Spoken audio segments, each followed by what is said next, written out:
Àwọn ará agbègbè Adéyí Junction tó wà lábúlé One Man Village yẹn nípínlẹ̀ Nasarawa wọ́n mà ti lu pásítọ̀ ìjọ Living Faith Tabernacle tó pé èèyàn mọ̀ sí Winners kan, èyí tí a kò tí ì morúkọ ẹ̀dá àsìkò tá a ṣàkójọpọ̀ ròyìn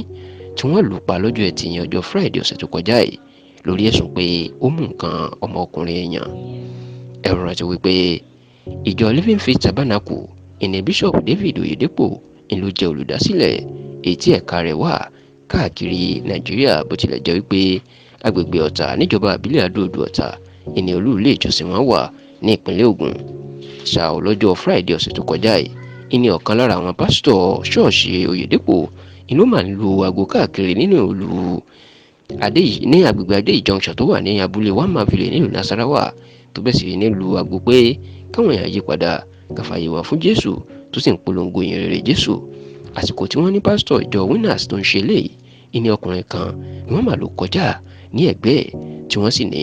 bọ́kùnrin náà ṣe kọjá ló pariwo pé òun kò rí nǹkan ọmọkùnrin òun mọ́. Ká tó wí ká tó fọ̀, àwọn èèyàn tí ẹ wulẹ̀ wọn ò ṣèwádìí láti mọ̀ bóyá ọkùnrin náà òótọ́ ló ń sọ tàbí irọ́ ló ń pa. Níṣẹ́ ni wọ́n máa yabo pásítọ̀ ìjọ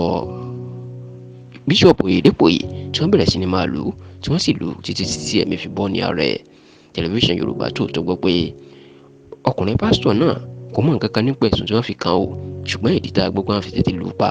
láì tiẹ̀ dúró wádìí ẹni bí wọ́n ṣe ní ìṣẹ̀lẹ̀ ká máa mú nǹkan ọmọkùnrin èèyàn, ó ti wá gbókun tó ti gba kìkì ní ìlú Nasarawa àti ìlú Àbújá tí wọ́n jọ fi ẹgbẹ́ ti ra wọn.